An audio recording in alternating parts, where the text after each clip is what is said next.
trazables hacia otros enfoques, así como su fundamentación filosófica. El desafío no es menor por tratarse de un autor vivo y con una producción prolífica, pero vale la pena por ser uno de los intelectuales europeos más significativos del panorama de la filosofía práctica contemporánea. La obra de Honneth ha cobrado tal protagonismo que ya ha despertado importantes revisiones críticas.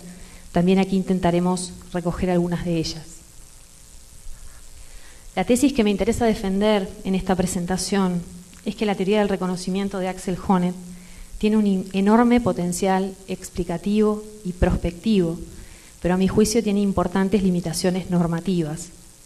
Su concepto de reconocimiento presenta un gran potencial hermenéutico para comprender situaciones y conflictos sociales y las motivaciones subyacentes, y puede ser una herramienta teórica fundamental para la realización aplicada de la justicia. Pero como concepto central de la normatividad, el reconocimiento es problemático. Aún así, es la mejor teoría del reconocimiento que tenemos hasta hoy elaborada, aún sus deficiencias, si se la asume en su justa medida. ¿Qué quiero decir con esto? Que contra Honneth considero que su teoría no tiene el estatus teórico que él mismo cree tener. A saber, Honneth se presenta como la mejor renovación de la teoría crítica realizada a partir del agotamiento de la primera generación, claramente en oposición a la renovación habermasiana. Entonces, la presentación que haré está estructurada en tres partes. Primero, expongo lo que entiendo son algunas particularidades del enfoque de Honneth en el concierto de las teorías contemporáneas del reconocimiento, para poder situar su peculiaridad. Luego argumentaré cuáles son, a mi entender, las virtudes de su enfoque, así como sus puntos débiles, y también aquellos que hubieran merecido un mayor desarrollo de su parte. En el título de mi conferencia tomo límites como limitaciones, déficit del enfoque, y también como bordes o fronteras que Honneth logra sobrepasar o no y se queda a mitad de camino. Estamos ante un nuevo paradigma. El concepto de reconocimiento se ha vuelto central en la reflexión social contemporánea en las últimas 2 décadas. Sabemos que aparece en el lenguaje reivindicativo de una amplia gama de movimientos sociales, los colectivos de mujeres, minorías étnicas, sexuales, discapacitados, y por otro, en el núcleo normativo de propuestas teóricas en el ámbito de la filosofía moral, social y política. Los años 90 marcaron un punto de inflexión en la reflexión filosófica sobre la justicia. Axel Honneth publicaba su Lucha por el reconocimiento, Charles Taylor La política del reconocimiento, y figuras del nuevo feminismo norteamericano reivindicaban el reconocimiento de identidades particulares y la necesidad de una política de la diferencia. Hay acuerdo en que a partir de ese momento, este grupo de autores marcan la aparición y progresiva afirmación de este concepto en el escenario del debate filosófico contemporáneo. En el 70, Teoría de la Justicia de Rawls había resituado el problema en la filosofía moral y política con un peso excluyente. Podemos recordar la sentencia de Nozick en Anarquía, Estado y Utopía acerca de que, a partir de ese momento de la obra de Rawls, dice Nozick, ahora los filósofos políticos tienen que trabajar según la teoría de Rawls o bien explicar por qué no lo hacen. Su propuesta, que es la de una justicia distributiva superadora del utilitarismo dominante, la de Rawls, despertó una serie de respuestas críticas, y así es como en la década del 80 estuvo marcada por el debate liberal comunitario, fundamentalmente en el contexto norteamericano.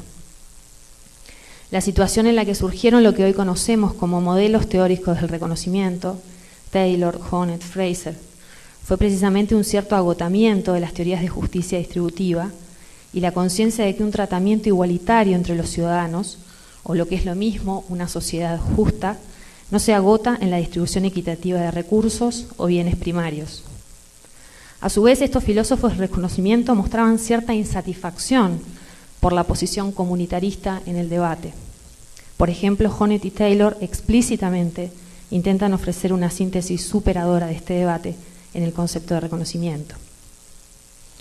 A través de la problematización sobre la identidad y la diferencia, del multiculturalismo y el feminismo, se ha hecho patente que una sociedad justa es aquella en que los sujetos se reconocen mutuamente unos a otros de cierta manera.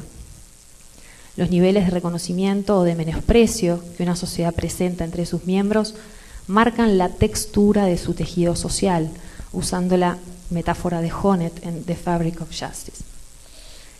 De estas reflexiones políticas emergió a la vez la intuición ética de que el contenido normativo de la moralidad, una idea de deber ser, de trato debido, podía reconstruirse en base a las expectativas legítimas de reconocimiento recíproco que los sujetos poseen.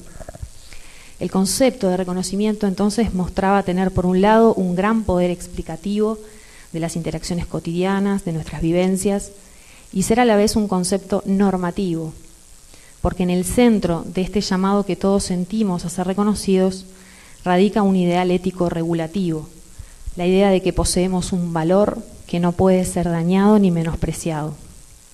La necesidad de ser reconocidos es una necesidad que impone exigencias.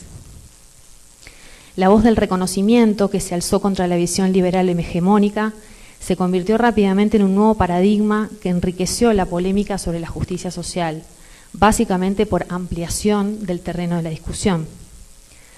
A pesar de que hay amplio acuerdo sobre ello, me interesa recalcar que no se trata de paradigmas excluyentes. Distribución y reconocimiento no son solo formas compatibles, sino complementarias de entender la justicia social y los conflictos y demandas que existen en las sociedades contemporáneas. La voz de la justicia distributiva, que propone formas de garantizar un igual tratamiento a los ciudadanos, entendida de diversas formas, como igualdad de derechos, igualdad de medios, de oportunidades o de capacidades. Y la voz del reconocimiento, que reivindicó un tratamiento diferencial con base en las necesidades de confirmación de las identidades particulares. De estas dos voces, sabemos, siempre es posible encontrar diferentes tonalidades y maneras de entender la relación entre ambas, como se evidencia en el acalorado y famoso debate entre Fraser y Honneth. Me animo a afirmar, sin embargo, que las diferentes perspectivas del reconocimiento aportan a la construcción de esta complementariedad entre distribución y reconocimiento de un modo aún muy tímido. Aunque Axel Honneth y Nassim Fraser dicen querer conjugar o dar cabida a estas dos voces, extraña la escasa reconstrucción que estos autores realizan del riquísimo debate al interior de la justicia distributiva. En el caso de Taylor y su planteo de un liberalismo 2, una política liberal del reconocimiento cultural, también el debate sobre la justicia distributiva está omitido por completo. Mi interés en esta primera parte de la presentación es mostrar cómo, dentro de ese grupo de filósofos, Axel Honneth, desde el corazón de la tradición alemana de la teoría crítica, ofrece una mirada que es particularmente valiosa. ¿Por qué particularmente valiosa? Porque ofrece la reflexión más amplia y sistemática sobre la justicia como reconocimiento.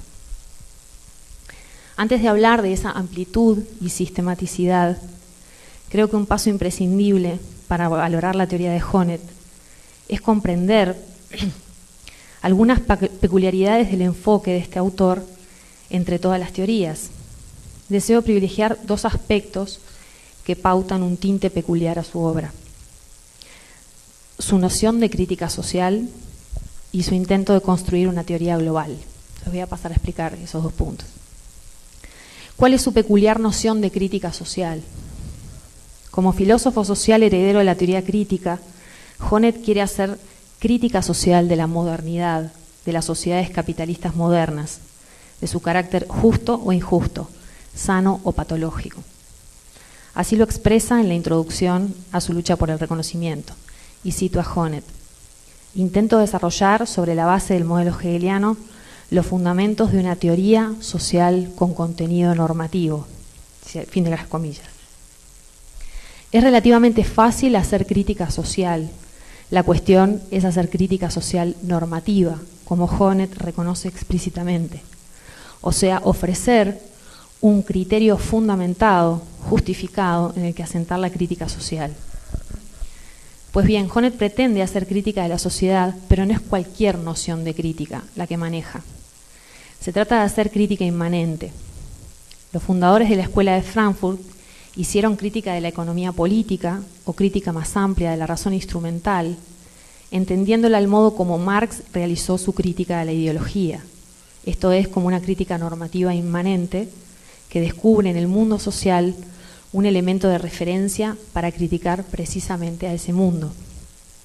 Un punto arquimédico para no solo develar las contradicciones de lo existente, sino también preparar su superación, apuntando más allá de la sociedad dada. Criticar es posible en este enfoque si podemos reconocer en lo social, real, establecido, ciertos indicios de conceptos que trascienden y regulan ese mismo ámbito. El rasgo distintivo de las diversas generaciones de la teoría crítica es el postulado de que la crítica social debe anclarse en una experiencia o práctica básica socialmente compartida que exprese un interés emancipatorio. Se trata de encontrar trascendencia en la inmanencia social. Esta experiencia básica, que para la primera generación fue el trabajo, para la segunda el entendimiento comunicativo y para la tercera el reconocimiento, debe cumplir con varios requisitos. Esa noción estructura nuestro sentido de justicia y permite dar cuenta de los ideales sociales frustrados de una época. Puede explicar y debe explicar históricamente la dinámica social y permitir proyectar nuevas formas de organización social. Esa experiencia, que en Honneth es el reconocimiento o la falta de este, permite entonces entender, criticar y transformar la sociedad vigente. Su noción de crítica es entonces particular y peculiarmente densa. Como hemos visto en la discusión de ayer, esto es un punto que permite entender, creo, el distanciamiento de Honneth de ciertas formas de crítica social y a la vez desconocerlo puede llevar a malinterpretarlo. Desde esta particular mirada de la crítica, entonces, el encuadre metodológico de Honneth es el de una metodología reconstructiva. Hacer teoría social normativa implica un esfuerzo de reconstrucción de los principios normativos no completamente realizados que subyacen en las instituciones sociales, entendidas no como macrosujetos, sino como prácticas sociales regladas. Esta metodología hegeliana se aparta de la metodología constructivista de los seguidores de Kant como John Rawls, quienes justifican por medio de la razón moral ciertos principios de justicia sin hacer alusión a la realidad social, o para decirlo de otra manera, no toman en cuenta la realidad social en la elección de los principios de justicia. El segundo rasgo, que creo que es peculiar de Honneth, es su intento de realizar una teoría global. Frente a otros enfoques del reconocimiento, Honneth es el único que propone este concepto como categoría central, no solo de una filosofía política, sino además de una filosofía moral y una filosofía social como tres terrenos normativos articulados entre sí, distinción que él mismo se encarga de subrayar. No todos los teóricos del reconocimiento han hecho, por ejemplo, el esfuerzo de brindar una filosofía moral o una teoría de la moralidad basada en este concepto. En este sentido, su ética es la base de su filosofía política y su filosofía social, al menos así yo lo veo. Su forma de entender el bien, una forma débil, marca su interpretación de lo justo y de lo socialmente sano. Este esfuerzo intelectual de realizar una teoría global sobre las sociedades modernas capitalistas se nutre de un condimento típico de su tradición intelectual, un abordaje profundamente interdisciplinar, en fidelidad al proyecto original de Horkheimer. Por ello, la pretensión es ambiciosa: conectar la filosofía moral, la teoría social y el análisis político en una teoría crítica de la sociedad capitalista considerada como una totalidad. Esto lleva a Honneth a formular una teoría filosófica especialmente mediada por la atención a los problemas que abordan las ciencias sociales, incorporando a su enfoque filosófico a la psicología, la política, la sociología, la historia de las ideas económicas, entre otros. Asimismo, es un pensamiento social que busca ser integrador de las tradiciones filosóficas europeas y anglosajonas, ámbitos culturales que corren tan divorciados en muchos casos. También este legado metodológico lleva a Honneth a no tener miedo a incorporar reflexiones sobre el aporte del psicoanálisis, a reflexionar sobre el amor de pareja y la amistad, temas que pueden sonar poco serios para algunos círculos filosóficos, con la misma densidad teórica con que se abordan temas como democracia o enajenación. Es lo que llamo la audacia intelectual de Honneth. Quisiera ahora sí argumentar directamente acerca de las virtudes del enfoque. Directamente quisiera argumentar mi tesis de que dentro de ese grupo de filósofos que abre un nuevo paradigma, Axel Honneth ofrece la reflexión más amplia y sistemática sobre la justicia como reconocimiento. Por la amplitud de alcance que otorga al concepto, unido esto a la densidad y profundidad filosófica con que lo trabaja. Esto se hace evidente en el grado de desarrollo y explicitación del concepto al hacer de él la categoría central. Será importante ver en qué medida dicha amplitud y densidad constituyen una virtud, son positivos y los problemas que ella misma suscita. Para superar la excesiva abstracción de la ética del discurso, algo contra lo que Honneth se encuentra, la ética del discurso habermasiana, Honneth debió dar cuenta de una esfera de praxis preteórica donde asentar el punto de vista normativo, que estuviera anclado en la experiencia moral cotidiana de los afectados por situaciones injustas o socialmente patológicas. Así es que Honneth desembocó en un análisis fenomenológico de las experiencias de humillación, que aunque heredero de Strawson y presente también en Habermas, Honneth logra articular de una manera novedosa y valiosa con un conjunto de otros aportes teóricos en la construcción de una teoría sistemática del reconocimiento. Así surgió una distinción que ya es sello de marca de la teoría honnetiana y que posee, a mi entender, un gran poder hermenéutico explicativo, la distinción de tres formas de reconocimiento recíproco. No las voy a repetir porque ya las sabemos de memoria. Los sujetos son concebidos como agentes morales que poseen expectativas normativas con respecto al reconocimiento de su integridad en los arreglos sociales. Las experiencias de menosprecio producen sentimientos que motivan afectivamente al reclamo por el reconocimiento negado. Las luchas de los grupos sociales por alcanzar formas cada vez más amplias de reconocimiento social provocan los cambios sociales y en definitiva permiten para Honneth explicar el desarrollo moral de la sociedad.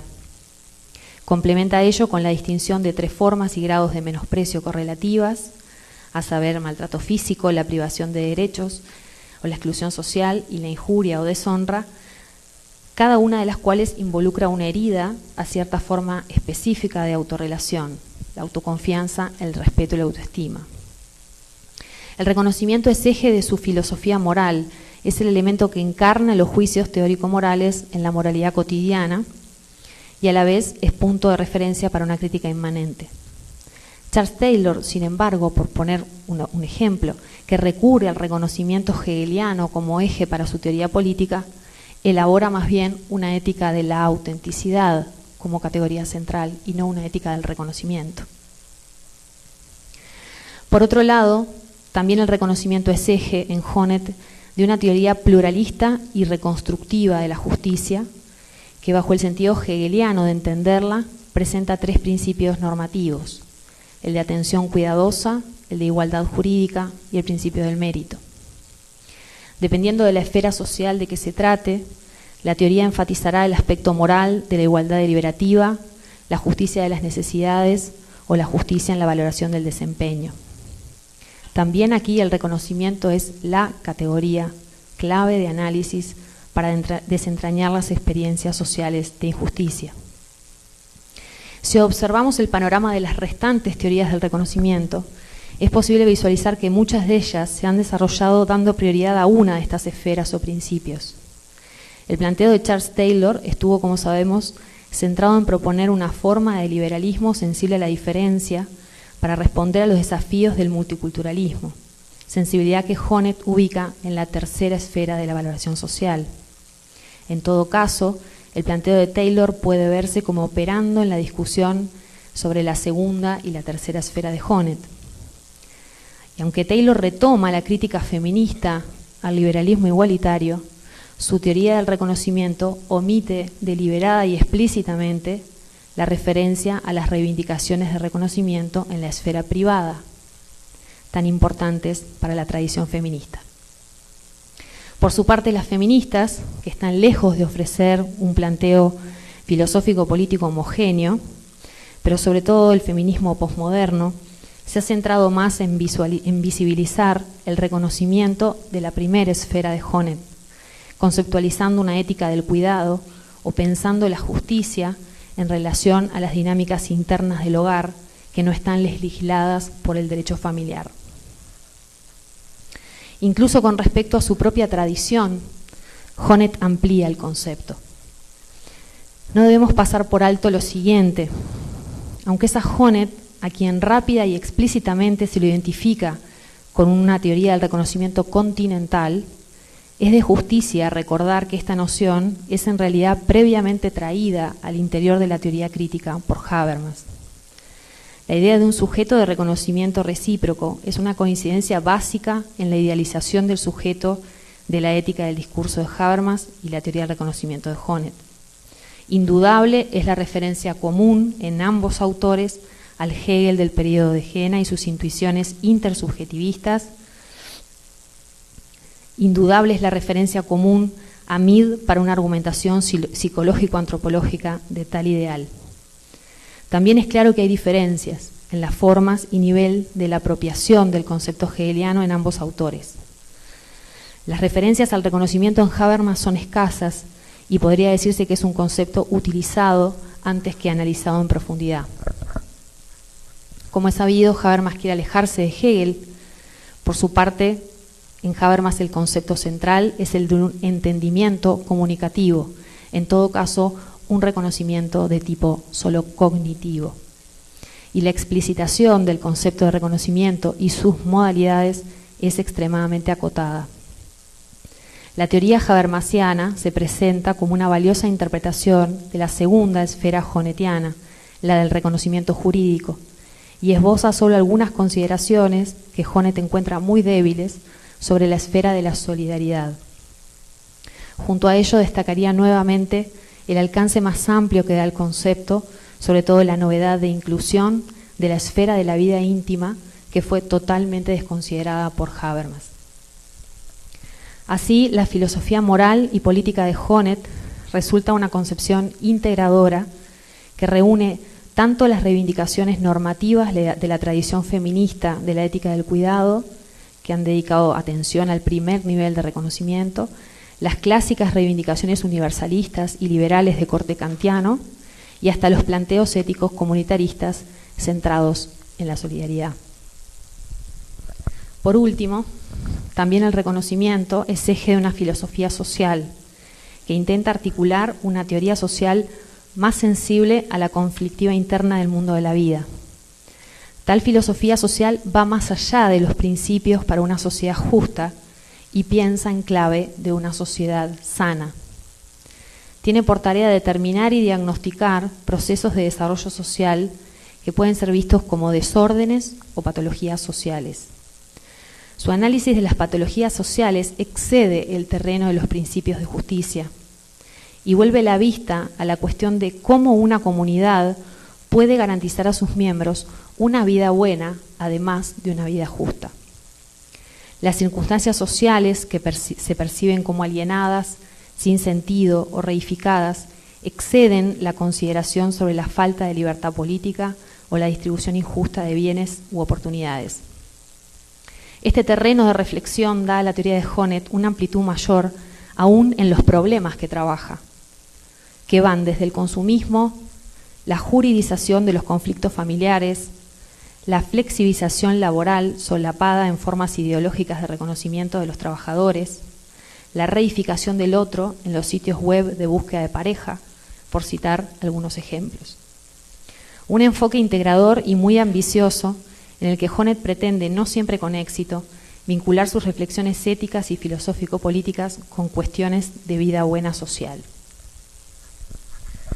Sumado a esta cuestión de alcance del concepto, en la obra de Honneth hay un nivel de profundidad filosófica que no se encuentra en otros teóricos, logrando articular de un modo valioso una diversidad enorme de aportes teóricos en la construcción de su teoría. Estos aportes van desde las intuiciones de Bloch acerca de la conexión entre integridad y defensa ante el menosprecio, la teoría pragmatista de las emociones y la motivación moral de Dewey, la idea del joven Hegel de una lucha por el reconocimiento, la psicología social de Mead, las teorías psicoanalíticas de relación de objeto, como la de Winnicott, y las teorías feministas de Susan Okin y Jessica Benjamin. Junto a la amplitud, me quisiera detener en su profundidad filosófica. Honneth ha abordado la necesidad de aclarar cuál es el contenido central del fenómeno de reconocimiento. Comparte en cierto modo este intento con la fenomenología de Paul Ricoeur, cuyo enfoque toma también abiertamente esta categoría. En artículos de su etapa de madurez o consolidación, como invisibilidad, grounding recognition y reconocimiento como ideología, motivado por objeciones críticas que despertó su propuesta, introdujo una serie de interesantes consideraciones sobre la noción misma de reconocimiento y sus supuestos epistemológicos. Allí Honneth nos advierte acerca de que el concepto se suele presentar en la filosofía contemporánea con gran vaguedad, entre otras razones, porque incorpora elementos semánticos diferentes en la lengua francesa, alemana e inglesa, y tampoco hace evidente la relación, y también hace evidente la relación entre los diferentes sentidos. En alemán, el concepto parece denotar esencialmente solo la situación normativa asociada con otorgar un estatus social positivo, mientras que en inglés y en francés también incluye el sentido epistemológico de identificar a alguien o a algo como tal. Una dificultad que se le suma es que en los tres idiomas el concepto puede ser usado para los actos de habla en que uno admite, concede algo o toma conciencia de un punto, como reconozco ese argumento o algo así, en cuyo caso adquiere en primer lugar un sentido de pura referencia a uno mismo.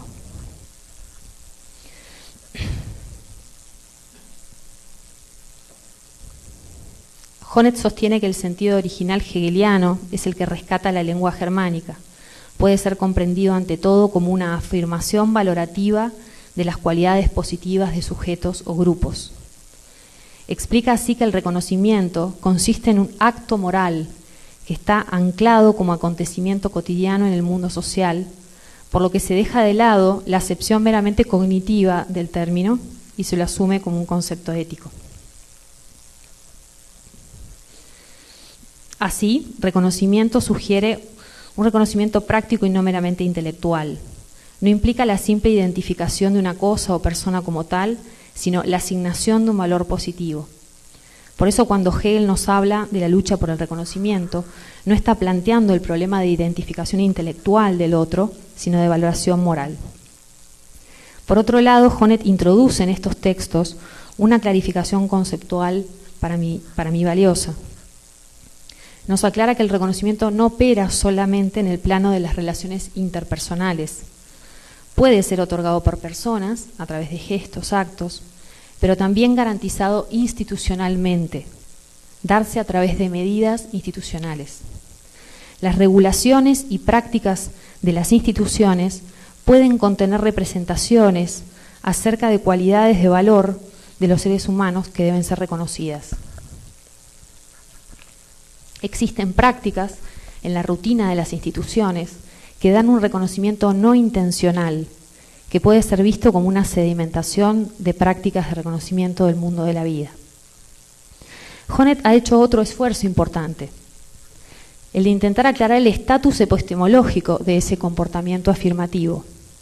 Concretamente, el problema de si podemos comprenderlo como un acto atributivo o como uno receptivo. Se vuelca por el modelo receptivo. Lo que hacemos al reconocer es afirmar públicamente una cualidad ya existente en la persona. Las cualidades positivas son restituidas y en el acto de reconocimiento se percibe un estatus ya existente de forma independiente.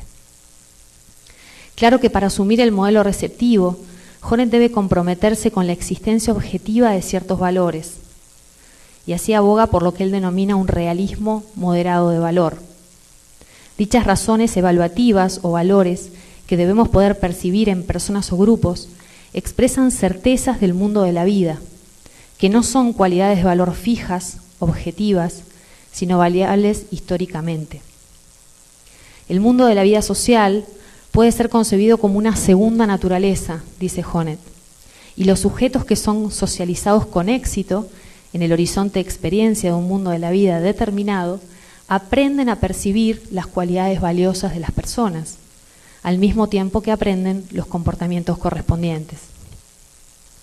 Por último, quisiera recalcar el alto potencial de aplicabilidad que posee su interpretación del reconocimiento. Esto le da, la amplitud de alcance le da una mayor sensibilidad a la vulnerabilidad intersubjetiva de las personas, a todas las formas en que el reconocimiento puede fallar. Su psicología moral aporta una especificación de la noción de autonomía, no como algo dado, sino como logro intersubjetivo alcanzado en diversas esferas. Así especifica, como no lo hacen otros, una tipología de modos de reconocimiento que es muy orientadora para la realización de la justicia en contextos específicos. Y qué caminos seguir para la reparación y la construcción de un etos de reconocimiento social. Esto puede dar juego para la construcción de orientaciones de política pública, por ejemplo, en la evaluación ética del diseño e implementación de programas sociales destinados a población en extrema pobreza, por ejemplo, en clave de reconocimiento. Nuestro grupo de investigación que Mónica presentó se llama Ética, Justicia y Economía, y justamente somos filósofos y economistas que trabajamos haciendo evaluación normativa de políticas sociales.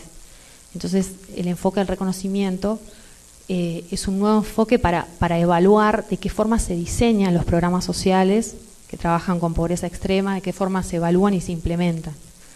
Y la mirada del reconocimiento es algo que hemos los filósofos incorporado a, por ejemplo, las entrevistas o las encuestas que los economistas hacen a los hogares. Sus consideraciones de tipo psicológico sobre la autonomía adquieren también mayor densidad filosófica a partir de la reconstrucción del sentido de la libertad humana en la modernidad que Honneth ofrece en su último libro El derecho de la libertad, asimilable para mí a la reconstrucción de la noción moderna de identidad que Charles Taylor realiza en Las fuentes del yo. Por otro lado, la inclusión sobre todo de la esfera íntima de las relaciones de amor y cuidado, desconsiderada por Habermas o Taylor, aporta a comprender el papel que la vida familiar juega en la justicia social y nos obliga a repensar la relación entre familia y Estado, en el esfuerzo por garantizar contextos primarios de reconocimiento de calidad para todos los ciudadanos. El último punto, los puntos débiles o los puntos no desarrollados por Honneth. Voy a intentar acotar, ¿sí? La presentación, entonces como me pareció que era importante centrarme en algunas críticas, entonces me centraré en las debilidades y puntos que deberían tener un mayor desarrollo en su filosofía moral, porque como ya dije, para mí ella es la base en que se fundamenta su propuesta teórica. Concuerdo con Honneth en que es valioso para la teoría crítica incorporar una fenomenología del sufrimiento moral para que ella pueda develar tipos escondidos de opresión y formas no institucionalizadas de conflicto. Esta fenomenología muestra un ámbito de experiencia emocional que permanece escondido en la orientación racional e instrumental de otras perspectivas sociológicas, en particular la de Habermas. Pero la solución honnetiana de asentar la moral en los sentimientos e intuiciones morales de las víctimas de injusticia presenta, a mi modo de ver, aspectos opacos, que no son explicados satisfactoriamente por el autor, o incluso concebidos erróneamente. En primer lugar, creo que es irremediable vérnosla con el lenguaje si se quiere hacer visible el sufrimiento de cualquier agente. O sea, uno de mis puntos opacos en Honneth es la relación entre sufrimiento y lenguaje. Recordemos que Honneth sostiene que debemos comprender las expectativas morales presentes en los procesos cotidianos de comunicación social, aunque sean expresadas de forma difusa y no argumental. Honneth reconocería que es necesario un ingreso en las relaciones comunicativas para que el sufrimiento se haga socialmente visible. Si es así, entonces podemos decir que la teoría podría dar cuenta de un sufrimiento prediscursivo o previo al discurso argumental, pero nunca de un sufrimiento prelingüístico. La socialidad del sufrimiento, como ha mostrado Arthur Kleinman, implica que la elaboración cultural de esa experiencia envuelve categorías, modismos y modos de experiencia ampliamente diversos histórica y culturalmente. Las formas de experimentar y valorar el dolor y el trauma son a la vez individuales y colectivos, locales y globales. Puede decirse que el sufrimiento es una experiencia mediada socialmente, mediada por el lenguaje y las categorías con que conceptualizamos el mundo, nuestras vivencias psíquicas y la experiencia del dolor en particular. El dolor y el sufrimiento humano están mediados por la cultura. Ella es quien dice de qué herida se trata, quién puede herir y por qué hiere, así como qué dolores pueden ser curados, por quiénes y cómo. La cultura cataloga el sufrimiento como consentido o sin él, ennoblecedor o degradante, sagrado o profano, transitorio o permanente. Y es la cultura la que prescribe respuestas adecuadas e inadecuadas a nuestro sufrimiento individual y colectivo. Esto implica que estos entramados textuales, además de permitir que la experiencia pueda ser comunicada a otros, interviene de algún modo constituyendo la propia experiencia del sufrir, por lo que el acceso al sufrimiento, al ajeno pero también al propio, siempre está lingüísticamente mediado. Considero que este punto no ha sido suficientemente explicitado por Honneth y por momentos parece ser que está proponiendo, sobre todo desde su crítica a Habermas, saltarse el lenguaje para ubicarse más allá del poder lingüístico. La crítica a Habermas acerca de que hay intuiciones morales previas a la argumentación o al lenguaje argumentativo es adecuada, pero tampoco cabe pensar en intuiciones morales previas al lenguaje en general. Para la centralidad que tiene este punto en su propuesta, Honneth no ha explicitado esto suficientemente y no ofrece un análisis exhaustivo de cómo acceder a ese sufrimiento previo a la articulación discursiva. La segunda dificultad es que no existe una relación causal directa, como Honneth parece asumir, entre sufrimiento social y agencia política o acción política. Como es sabido, Honneth toma de Bloch la premisa de que las experiencias de menosprecio representan un impulso moral en el proceso de desarrollo social. Honneth reconoce que esta es una tesis compleja y que ni Hegel ni Mead han abordado cómo se enraiza en el plano afectivo de los sujetos la experiencia de menosprecio, de forma que sea motivadora de las luchas por el reconocimiento. Honneth simplemente recurre a la teoría de la motivación moral de Dewey para explicar la conexión psíquica entre sentimiento y reclamo o acción, por vía de una teoría pragmática de las emociones. Pero afirmaciones de Honneth como las siguientes: los sujetos no pueden reaccionar de manera afectivamente neutra ante ultrajes sociales como son el maltrato físico, la aprobación de derechos y la degradación, no pueden reaccionar de forma afectivamente neutra, se ofrecen sin problematizar los supuestos asumidos sobre el surgimiento y estatus moral de esos sentimientos. Solo un párrafo de la lucha por el reconocimiento abre la puerta a este problema, pero no tiene desarrollo posterior. Honneth allí admite, comillas, que el potencial cognitivo en los sentimientos de vergüenza social se convierta en una convicción moral y política depende empíricamente ante todo de cómo está constituido el entorno político-cultural de los sujetos concernidos. Solamente si ya está listo el medio de articulación de un movimiento social, la experiencia del menosprecio puede devenir fuente motivacional de acciones de resistencia política. Lois McKnight, en su libro Against Recognition, contra el reconocimiento, realiza una crítica que comparto a la forma que tiene Honneth de considerar la dimensión emocional de la agencia. McKnight considera que el enfoque de Honneth sobre el movimiento del sufrimiento a la agencia en las luchas es ingenuo, ya que implica una naturalización de las emociones de sufrimiento que son entendidos como espontáneas, como fenómenos autoevidentes. Según McKnight, el problema está en que el ámbito del sufrimiento social es presentado como un ámbito prepolítico y de experiencia inmediata, caracterizado por sentimientos auténticos y y espontáneos, con un estatus moral inherente.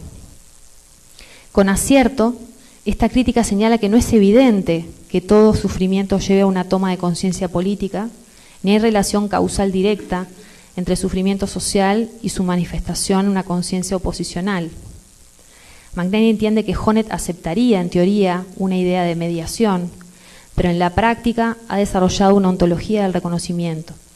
La agencia es asumida como un efecto espontáneo del sufrimiento social. Sin embargo, del mero sufrimiento al sentimiento de indignación, y esto no es McKnight, soy yo, hay un gap, hay un salto muy importante que Honneth sugiere. En ese gap, sin embargo, del mero sufrimiento al sentimiento de indignación y acción política, hay un gap más importante que el que Honneth sugiere. En ese gap pueden instalarse, por ejemplo, fenómenos como las preferencias adaptativas, de las que nos habla John Elster, que anulan la motivación para la acción. También Nicolás Compridis cuestiona este punto. Honneth encuentra el fundamento en un aspecto que es normativamente ambiguo e inconsistente. Apelar a la experiencia cotidiana es ambiguo porque se supone que experiencias como la vergüenza o el enojo son hechos preteóricos. Si es así, que estas experiencias no necesitan de justificación, la crítica tiene poco para hacer más que describir estas experiencias. No es necesario interpretación ni juicio.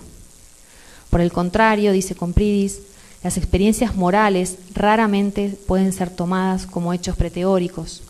La mera experiencia de la vergüenza, el enojo o la indignación nada prueba. Estos sentimientos pueden ser fuente de demandas legítimas o ilegítimas. Ellos no deciden sobre la legitimidad moral. Por última crítica, creo que acierta Paul Ricoeur al cuestionar a Honneth acerca de que concibe más el reconocimiento desde experiencias conflictivas que pacíficas.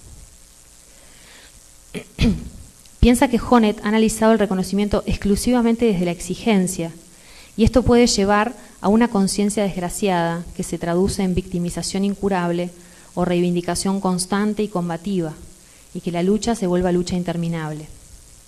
Para conjurar ese problema, Ricoeur propone considerar las experiencias de reconocimiento pacificado que se asientan en mediaciones simbólicas fuera del orden jurídico y el intercambio comercial, escapando a la lógica de la reciprocidad desde la gratuidad. Esta visión de Ricoeur suma a otro cuestionamiento que yo elevo a Honneth. Ese es si no hay en su fenomenología del sufrimiento moral el supuesto de que somos excesivamente dependientes del reconocimiento ajeno. El paradigma del reconocimiento puede verse como el opuesto al propuesto por los estoicos, en los cuales la virtud consiste en la autosuficiencia y la independencia del juicio y la aprobación ajena. Sin caer en ese ideal estoico, ¿qué hay, por ejemplo, de la capacidad de la resiliencia y de la sana autosuficiencia en la valoración positiva de uno mismo, aún frente a las situaciones de humillación? La posibilidad de reparación de la ofensa, de reelaborar y relativizar a nivel personal la injuria que recibimos, de perdón, ha sido desconsiderada por Honneth. A diferencia de Strawson, quien elabora una fenomenología que incluye sentimientos morales positivos, ¿sí?, y que presenta tres perspectivas, la del participante como paciente, ¿no? el que recibe la ofensa, como observador y como agente, Honneth solo se centra en el paciente, en quien sufre la injuria.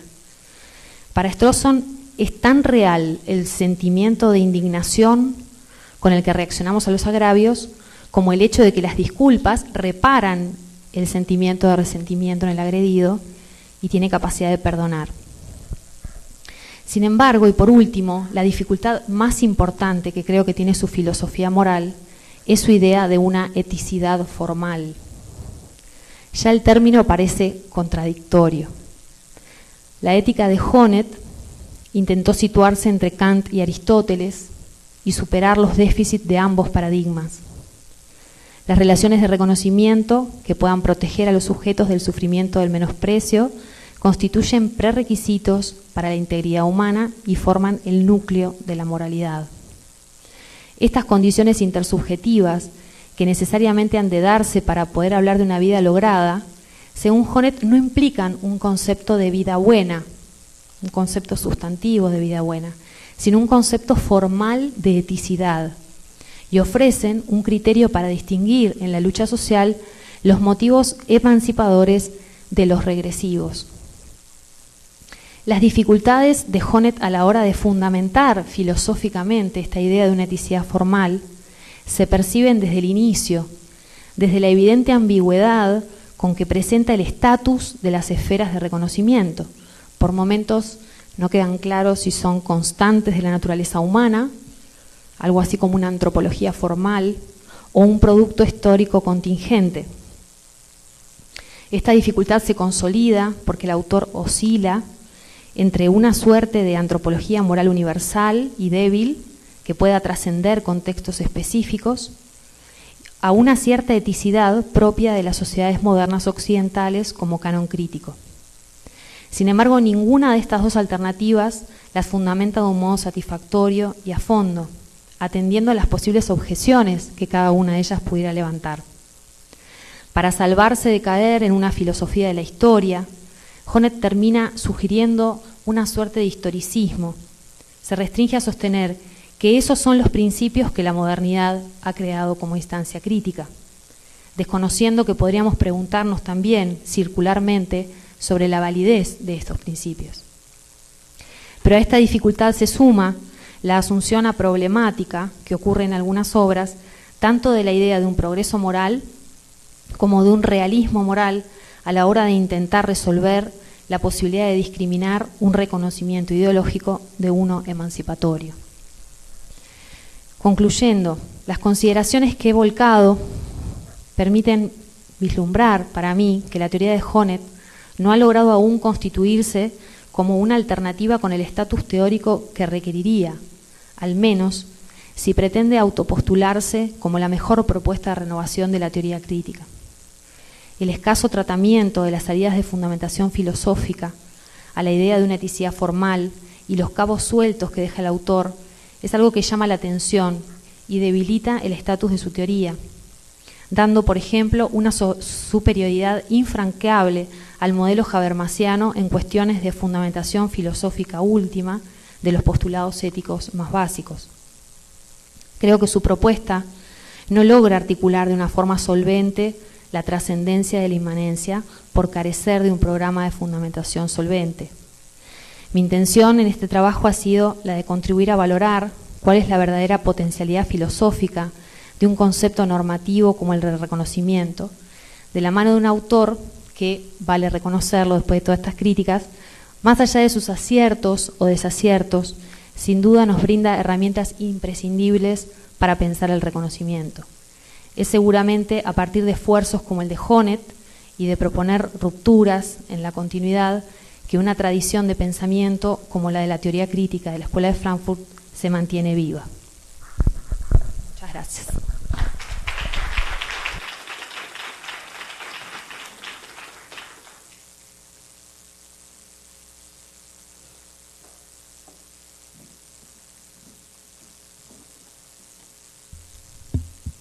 Ya el profesor Delfín levantó la mano. Paula, vamos resolviéndolas individualmente. Es mejor. Aquí es mejor. Entonces empezamos con el profesor Delfín.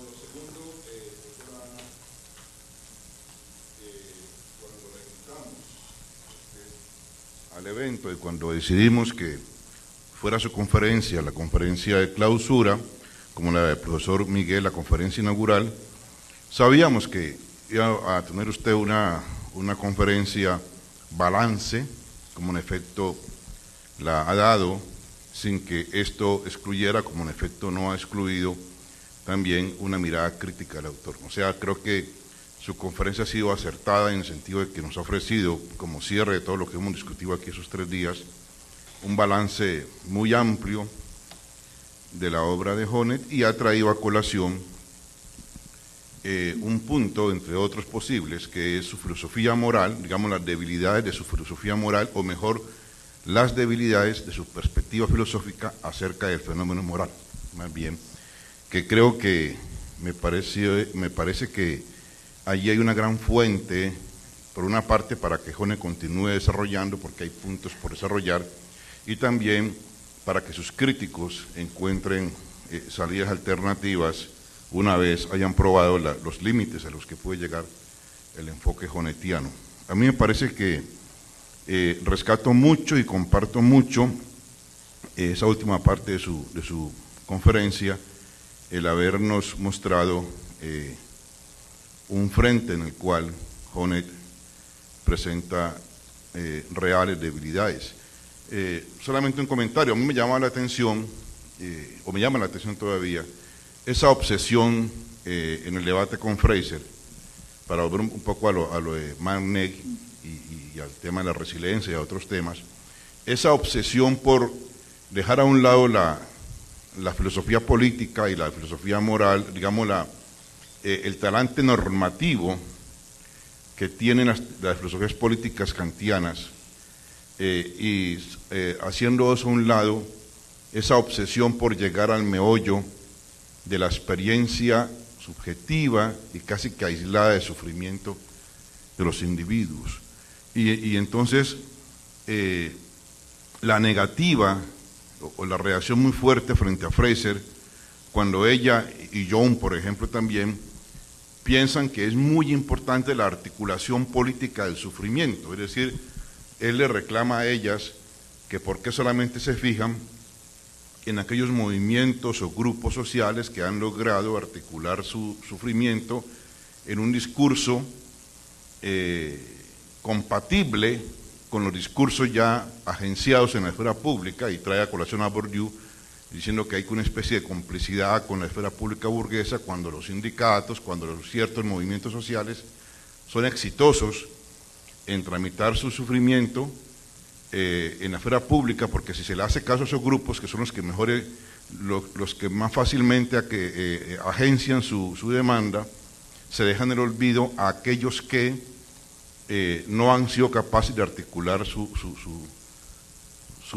sufrimiento en la palabra, y ahí usted tiene toda la razón cuando habla del salto de la instancia lingüística. Yo creo que Honneth no solamente se salta por su obsesión contra Habermas, se salta la instancia lingüística, sino también por su obsesión, pienso yo, contra las teorías políticas normativas, tipo rawlsianas y en parte la de Fraser. Se salta la instancia político-cultural, en el sentido de que no hay sufrimiento al margen de una cultura, o digamos, no hay sufrimiento socialmente articulable, incluso sufrible, en el sentido de percibirlo, al margen del lenguaje y al margen de lo que una cultura ha entendido como lo apropiado, como el trato debido a los seres humanos, y por lo tanto la obsesión de llegar al sufrimiento puro, individual y subterráneo allá es como la obsesión por llegar a lo prelingüístico, a lo precultural, casi que a lo prehistórico, lo cual riñe un poco con un pensador que tiene también como una conciencia de la historia y el progreso moral. Ahí creo que hay como otro hiato, otra especie de gap, como tú dices, entre esas dos instancias. Yo creo que allí ha señalado un punto muy importante. Y la crítica de Manei es ahí muy válida. Y también es el asunto de la resiliencia, porque uno se preguntaría, ¿es que el resiliente no siente, no sufre, o es que el sufrimiento le resbala, como dicen los muchachos aquí, y sencillamente no se sufre? Si el sentimiento puede fácilmente transformarse en fuerza, en potencialidad, entonces no sería sufrimiento. El resiliente pareciera que casi que sabotea la idea de que ciertos fenómenos son agravio y producen sufrimiento, porque hay gente que no todo el mundo siente el sufrimiento de forma igual, y el sufrimiento prelingüístico, precultural, prehistórico, prepolítico, ¿qué tanto sufrimiento es? Yo creo que la conexión que tú llamas la atención entre sufrimiento y lenguaje, sufrimiento y cultura, y sufrimiento y marco político, me parece que es valioso. Nada más ese comentario, no tengo preguntas, sino ese comentario, y de nuevo mi agradecimiento, nuestro agradecimiento tanto a ti como a los otros profesores que han aceptado la convocatoria a este evento y por la calidad de tu conferencia de clausura. Muchas gracias. Claro que sí. Quiero decir algo porque tiene que ver con algunas cosas que estos días me han pasado y que puedo compartir. Muchas gracias a ti, Delfín, por tus palabras tan amables, y yo creo que Jonet tiene una preocupación justificada en develar el sufrimiento oculto. Y tú decías, bueno, los que no han sido capaces de expresar su sufrimiento lingüísticamente. Y yo diría más aún, los que nunca serán capaces. ¿Sí? Por ejemplo, los enfermos mentales que están internados, por lo menos en Uruguay, en hospitales en condiciones lamentables.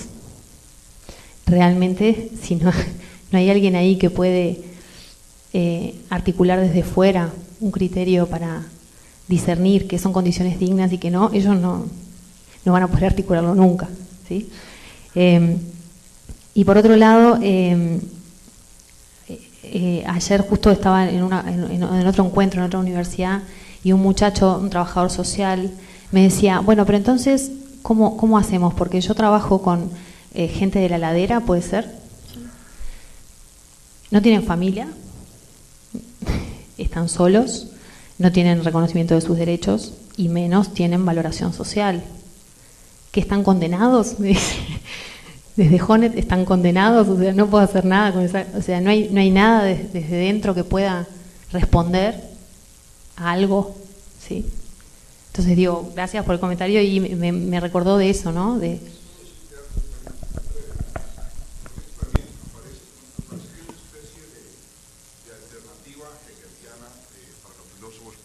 Porque una parte creo que el regaño que le hace Jonet a los filósofos políticos es, ustedes se ocupan, por ejemplo en el caso de estas autoras que se ocupan de los grupos que han sido exitosos en articular su agenda en la esfera pública.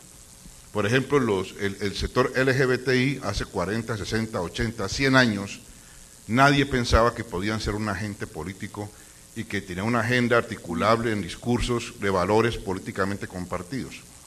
Y entonces, un poco la crítica de Jonet es, mire ese caso, ustedes hace 80 años no le prestaban atención a este grupo porque no estaba articulado como grupo.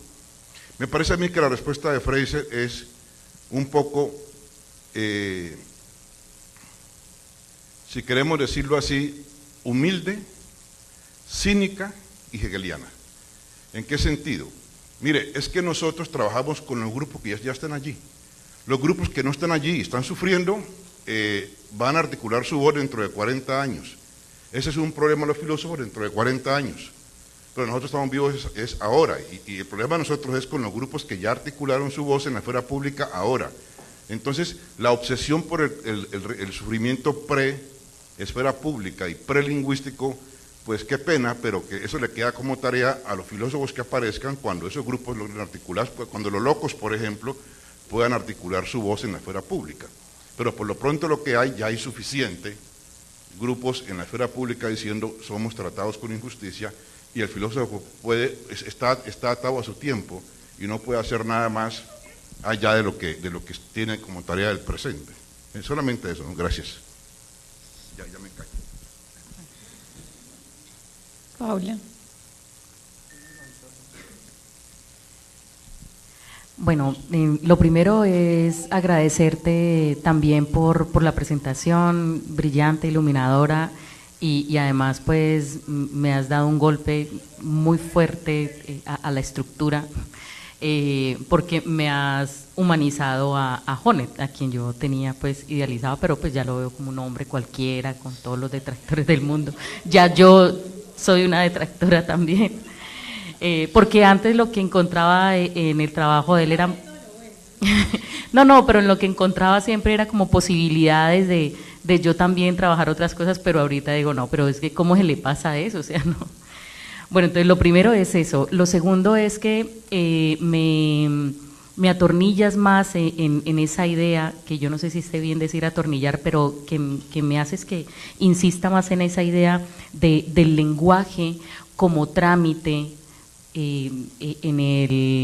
para superar agravios morales actuales. Lo planteaba luego de la presentación del profesor Francisco Cortés, porque el trámite que se plantea en el actual proceso que estamos adelantando en Colombia, que se está adelantando en Colombia, para la reconciliación es a través del perdón, y siempre la reconciliación es vista, digamos, como algo que sucede entre dos personas, y no como se entendería desde la filosofía la reconciliación con la historia o con el destino, ¿sí?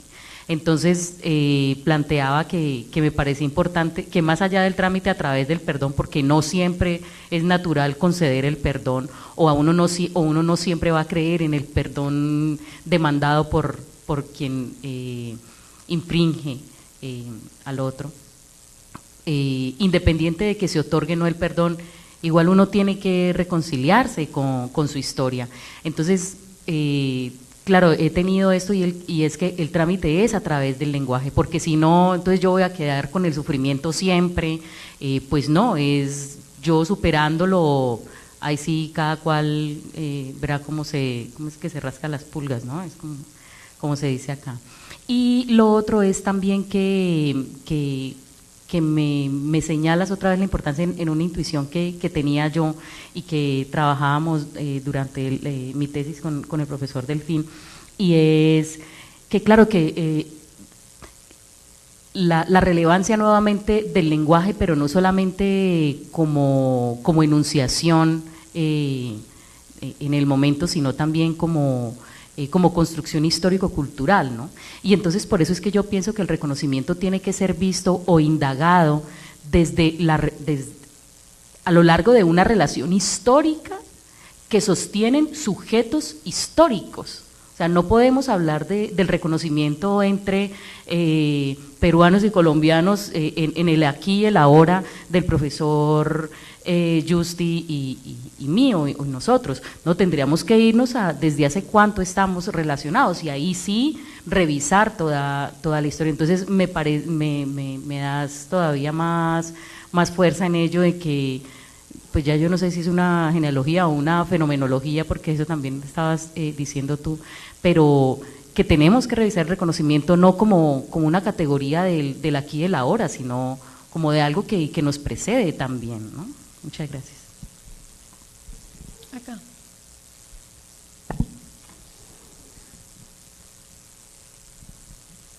Muchas gracias, por supuesto me uno al reconocimiento por la magnífica conferencia. Son dos preguntas. Una, a propósito de los alcances y límites del planteamiento de Honneth sobre esa categoría de patología de la sociedad en que él centra su crítica, si usted considera que haría parte de ese balance. Y la otra es sobre las posibles alternativas para complementar o ajustar el planteamiento de Honet por ese déficit normativo. Entonces, en el planteamiento de Honet tiene una consideración de la otredad, del otro que menospreciado que reclama ser tenido en cuenta. Y uno ahí remite a esa vertiente como la de Levinas. No sé si has pensado en eso, si vale la pena pronunciarse, si esa sería una alternativa, o más bien eso pues ya sería otra cosa. Gracias.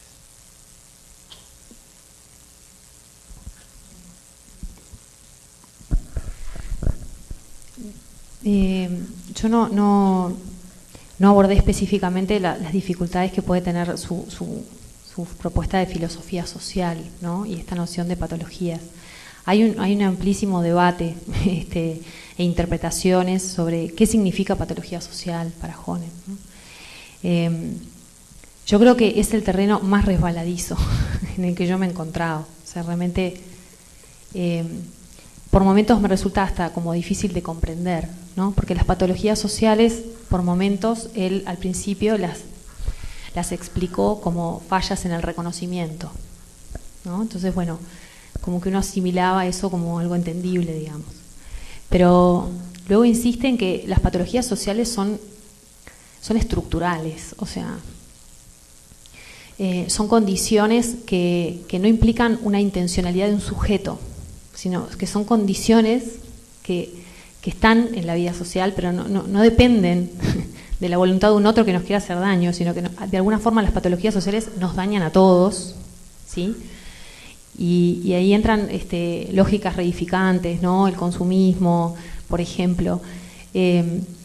Entonces, son, como yo creo que el concepto de eticidad formal es como el baremo, ¿no? Que permite decir cuándo una sociedad es sana y cuándo es patológica, y ese concepto yo no lo termino como de afianzar, como decir, creo que eso repercute en su filosofía social. O sea, creo que la filosofía política de Honet es mucho más, digamos, está mejor fundamentada, es más consistente que su reflexión sobre las patologías sociales, que ha devenido luego de definirlas como fallas del reconocimiento, sacó el libro Reificación, ¿no? Y en reificación aparece una nueva noción de reconocimiento que no son las 3 esferas de reconocimiento, ¿no? Que es una especie de reconocimiento primario que tenemos como actitud básica ante el mundo, y él dice, no es el reconocimiento del que hablé en la lucha. Entonces, de algún modo hay críticas de todo tipo, ¿no? Por ejemplo, hay quienes dicen, bueno, Honet cuando habla de reificación habla de una cosificación tal del otro que no lo reconozco ni como humano, ¿no? Y que no distingue entre reificar e instrumentalizar al otro. Quiero decir, cuando yo instrumentalizo al otro, algo tengo que reconocer, que vale para mis fines, ¿no? Que es un buen medio. Entonces, como que esas distinciones no terminan de estar claras. Yo no manejo a fondo hoy el debate, lo leí para la tesis. Hay un compañero nuestro, Martín Fleitas, que trabaja en profundidad la cuestión de las patologías sociales, y después te puedo referir a él algunos muy buenos artículos que tiene. Pero me parece, sí, el Honet más débil, el filósofo social. Jesús. Con respecto a lo último, no he explorado la obra de Levinas, no te puedo ayudar con eso. Sí, también agradecerte, Ana, por la presentación, muy iluminadora, y pues las otras alternativas que habría que pensar frente a la misma teoría de Honet. Voy a utilizar como una metáfora, y es emanciparnos de Honet para emanciparnos de nosotros mismos. Sería la primera cosa, pues por utilizar esa expresión que es muy significativa para la teoría crítica de la sociedad. Lo segundo, pues habría que hacer una mirada un poco más analítica de las diversas obras de Honet. Una cosa podría ser la crítica del poder, otra, pues que yo creo que es donde más te has centrado, lucha por el reconocimiento, el debate con Nancy Fraser, incluso pues el texto de Sociedad del Desprecio, pues que traducen. Pero yo sí pensaría que en el derecho a la libertad es un texto que todavía, como está tan reciente todavía, evaluarlo implica un análisis mucho más riguroso e incluso distanciarnos de ciertas cosas que ya hemos asumido de la teoría de Honneth y que uno ya las maneja y se las aprende de memoria incluso. Esto lo digo por lo siguiente, porque en el derecho de la libertad yo creo que Honneth también quiere ponerse a tono con los debates contemporáneos. Cuando uno lee ese texto pues con cierto detenimiento, el hecho de citar a Habermas, a Rawls, incluso Hannah Arendt, incluso literatura, teatro, todo el tema incluso de los medios de comunicación, una cita de Bertolt Brecht que aparece en el libro cuando habla de la distinción entre lo que es la prensa y la radio, cuando dice que en la radio pues casi te cogen a quemar ropa y difícilmente puedes mentir. En la prensa puedes elaborar muy bien la mentira, porque es escrita. Entonces, como ese tipo de ironías, y me parece que hay una densidad en ese texto, pues que ameritaría una serie de elementos allí. Yo hablé del déficit político, porque pareciera que a veces no se compromete con el tema del Estado, pues por todo el tema, lo que ha significado el estatalismo frente a ciertos elementos allí, pero me parece que es muy importante recuperar el Honneth de la libertad social, que me parece que está bien traído. Y yo creo que las dificultades no necesariamente en un autor son negativas, y además tú lo has presentado así, o sea que también hay una potencialidad. Es como para que las teorías o los que estamos como frecuentando esos textos podamos ir un poco más allá, porque pues en casi todas las teorías hay cuestionamientos. Y el último punto que quisiera señalar es, yo creo que habría que potenciar un poco más Hegel, en el siguiente sentido, de volver a Hegel para ir un poco más allá de Honneth, sería como mi última idea. Cuando uno vuelve a Hegel, pues entiende mucho de lo que fue el siglo XX, la fenomenología, el existencialismo, el psicoanálisis, pues incluso la misma teoría crítica de la sociedad, pues que estaría alimentada por Kant y Marx también. Entonces difícilmente yo diría un poco la frase que utilizaban en torno a Rawls, que tú algo se ha comentado. Uno también tendría que decir por qué no se refiere uno a Hegel, sí, o por qué se refiere o por qué no se refiere a Hegel. Entonces yo creo que incluso eso enriquecería la misma teoría honnetiana, pero yo creo que los puntos que has tocado son los puntos claves y los puntos álgidos para seguir un poco la discusión. Muchas gracias.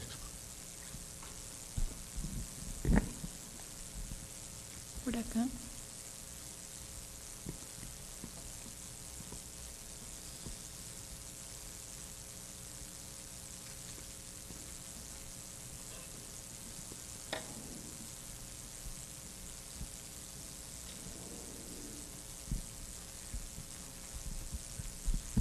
Buenas noches. Adela Cortina, cuando intenta en su libro hacia una teoría de la ciudadanía, intenta crear este concepto de ciudadanía con la idea de articular las concesiones del bien y las concesiones de justicia que deben de tener los individuos como en la sociedad. Y con eso busca que que los individuos sean sensibles para que hagan los cambios sociales ante los intereses mezquinos que tienen los hombres de hoy en día. Mi pregunta es, ¿qué relación tiene la teoría de la ciudadanía que propone Adela Cortina con la teoría de Agnes Onnet? ¿La teoría de la ciudadanía puede considerarse como una subteoría de la teoría del reconocimiento o qué relación tiene?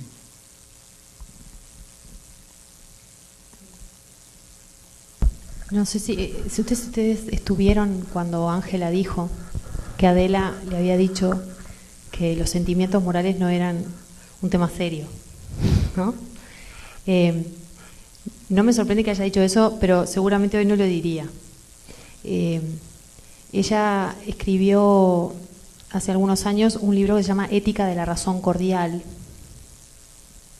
donde ella sostiene que hay que hacer una ampliación de la ética del discurso incorporando el enfoque de Honneth. O sea, que es necesario que la ética del discurso asuma la necesidad de construir o de involucrarse en la construcción de un ethos, de un carácter dispuesto al reconocimiento, ¿no? La idea de que para que los sujetos entren en un intercambio argumentativo, tienen que tener ganas de discutir, tienen que entender que lo que van a discutir les importa, que los moviliza. Y eso implica un carácter ético particular dispuesto, ¿no?, al reconocimiento.